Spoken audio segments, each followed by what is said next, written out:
اور اگر خان صاحب نے کوئی لائن دی تھی اور علی امین نے اسے ڈیویٹ کیا ہے تو ظاہر ہے یہ اس لیول پہ خان صاحب ہی نے دیکھنا ہے. آپ کیا سمجھتے ہیں، خان صاحب مطمئن ہوں گے اس بات سے؟ میں سمجھتا ہوں کہ خان صاحب بہتر جانتے ہیں کہ وہ کس طریقے سے عملی اقدامات اٹھا رہے ہیں. اور میں نے کہا نا کہ جواب دہی علی امین کی خان صاحب کو ہے. خان صاحب کو اگر انہوں نے مطمئن کیا یا انہوں نے خان صاحب کے دیے گئے پلان پہ کام کیا تو پھر چیزیں آگے بڑھیں گی، وگرنہ نئی صورتحال کی نسبت سے علیحدہ ہدایات صادر ہوں گی. جو خان صاحب نے کہنا ہے ہونا وہی ہے، اور اگر اس سے پہلو تہی کی جائے گی تو سزاوار بھی ایسے ہی بندہ ٹھہرے گا جو پہلو تہی کرے گا. چلیں فی الحال تو خان صاحب سے ملاقاتوں پر پابندی ہے. آج علی امین صاحب کی نااہلی کے لیے بھی ایک درخواست پشاور ہائی کورٹ میں جمع ہوئی ہے اور اس کی سماعت بھی ہوئی ہے. اس پر اس درخواست میں یہ موقف اختیار کیا گیا ہے کہ چونکہ علی امین صاحب کے خلاف بہت سے مقدمات ہیں اسلام آباد میں اور پنجاب میں، اور وہ ایک غیر قانونی طریقے سے احتجاج کے لیے کئی مرتبہ اسلام آباد کا اور پنجاب کا رخ کر چکے ہیں، اس لیے انہیں نااہل قرار دیا جائے. بڑا مشہور ایک کہنا تھا، ایک ڈائلاگ تھا نا، مولے نو مولا نہ مارے تے مولا نہیں مرتا. جی ٹھیک ہے، تو میں تو پہلے کہتا ہوں وہ مولا جٹ ہے اور نوری ناتھ پہلے سے یہاں پہ بیٹھے ہوئے ہیں. جی تو ٹھیک ہے، وہ اپنی بین بجا رہے ہیں اور عدالت مسئلہ پہنچ گیا تو عدالت ان چیزوں کا جائزہ لے گی. جی تو قانون کے مطابق تو علی امین پیش بھی ہو رہے ہیں، ہر چیز کا سامنا کر رہے ہیں. مقدمات کا ہونا اس بات کو تو ثابت نہیں کرتا کہ کوئی دوسرا مجرم ٹھہر گیا. میں ہمیشہ بار بار دے رہا ہوں حوالہ ٹرمپ کا کہ اس پہ اتنے مقدمات بھی بنے، اپنی الیکشن کیمپین بھی کر رہا ہے. تو میں سمجھتا ہوں کہ ایک لبرل اپروچ کی ضرورت ہے. کاش کے اسٹیبلشمنٹ ڈائلاگس کی طرف مائل ہوتی، اس پہ اتنی صلاحیت ہے لیکن شاید وہ صلاحیت ان کے اس فیصلے کے تابع ہے کہ انہوں نے وہ کچھ کرنا ہے جو وہ کر رہے ہیں. اب کیوں کر رہے ہیں، بعض نظر میں عوام تو پریشان ہے. اب ان کے پاس اس کے کرنے کی اگر علیحدہ کوئی وجہ ہے تو ہو سکتا ہے کہ کوئی تاریخ دان آنے والے اوقات میں لکھے. فی الحال تو بہرحال ایک وہ تو کہہ رہے ہیں ہم سیاست سے ہمارا کوئی تعلق نہیں. کہتے رہیں، یہ تو باتیں سپریم کورٹ کے فیصلوں سے آیا ہیں، ان کے اقدامات سے وہ واضح تو ماضی کی بات ہے، ہم تو حال کی بات ہیں. حال کی بات حال میں وہ متعدد مرتبہ کہہ چکے ہیں، کون کہہ رہے ہیں؟ D G I S P R کہہ جو ہمارے سیاست سے کوئی تعلق نہیں. دیکھیں D G I S P R تو کہہ رہا تھا معافی مانگو، D G I S P R تو نشاندہیاں کر رہا ہے. جی وہ تو ایک عملی ایک سیاسی ماحول میں انہوں نے اپنے بیانیے دے دیے، تو بیانیہ بدلنا، وہ یو ٹرن تو آپ عمران خان کو کہتے تھے، اب اگر یہ بیانیہ بدل رہے تو ٹھیک ہے، یو ٹرن کسی کے لیے تو مخصوص نہیں ہے نا. جی آج خیبر پختونخوا اسمبلی میں 2 اراکین اسمبلی آپس میں لڑے ہیں اور اس کے بعد ان کے حامی اس لڑائی میں کود پڑے ہیں اور لاتوں اور مکوں کا آزادانہ استعمال ہوا ہے.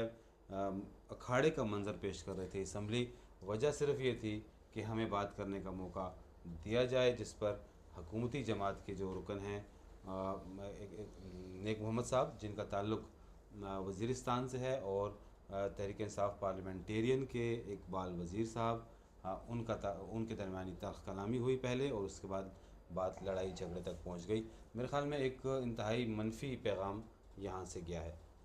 تھرلر تھا نا. جی تو بس تھرلر جب ہوتا ہے تو منفی اثرات ہوتے ہیں.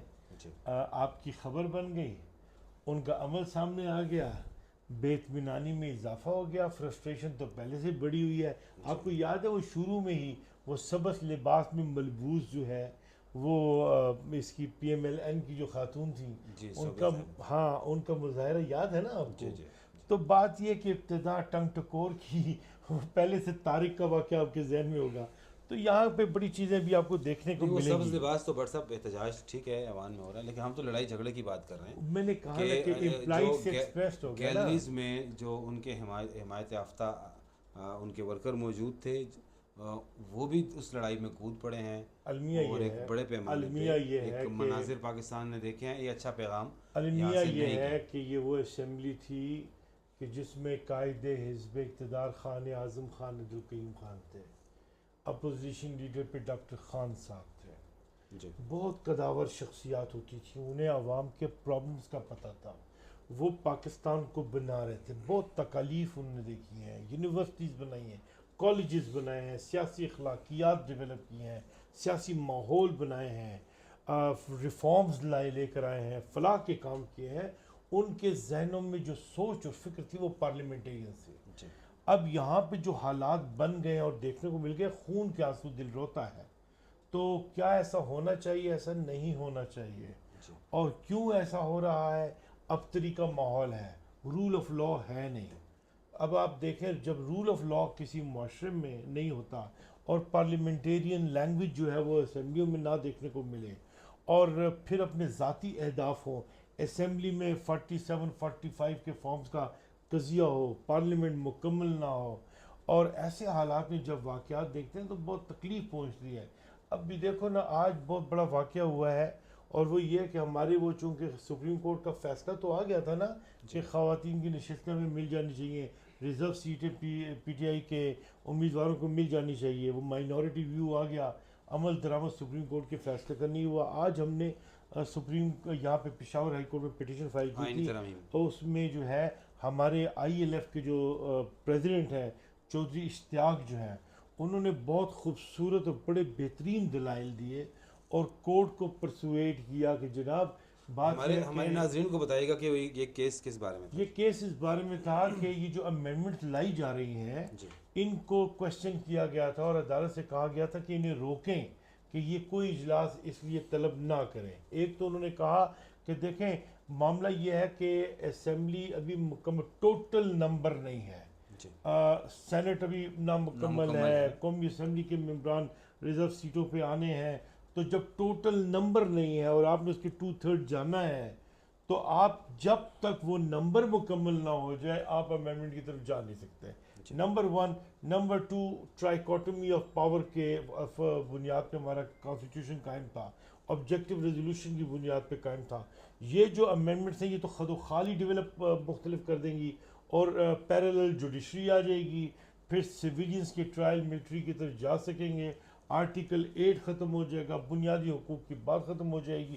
وہ آپ کو یاد ہو ایک وقت ہوتا تھا نا کہ ٹرائبل بیلٹ میں لوگوں کو اٹھا لیتے تھے اور آپ پوچھ نہیں سکتے تھے، ایف سی آر کا، تو یہ اس سے بھی اندوناک چلی جائے گی نیشنل سیکورٹی کے نام پہ، کسی کو بھی اٹھائیں اور اندر کر لیں تو وہ ماحول بن جائے گا. تو یہ بتائیے کتنی، ایک تو یہ بتائیں کہ ترامیم کتنی ہیں، یہ تو اس سے پہلے عوام کو، ہمارے ناظرین کو بھی اس سے اتنی زیادہ اس بارے میں معلومات نہیں تھی. ایک تو یہ بتائیں کہ کتنی ترامیم ہیں، ان کی تعداد کتنی ہے، اور دوسرا آج عدالت میں کیا پیش رفت ہوئی ہے، کیا احکامات جاری ہوئے؟ تقریباً میرا خیال میں 56 کے قریب جو ہے انہوں نے مینشن کی تھی آج ترامیم غالباً، اور اس میں جو ہے پھر عدالت نے موقف کو تسلیم کیا اور اسے آرگیویبل سمجھتے ہوئے فیڈریشن کو نوٹسز جاری کر دیے، سماعت کے لیے منظور کیا، سماعت کے لیے منظور کرتے ہوئے نوٹسز جاری کر دیے اٹارنی جنرل آف پاکستان کو. بہت بڑی کامیابی ہے.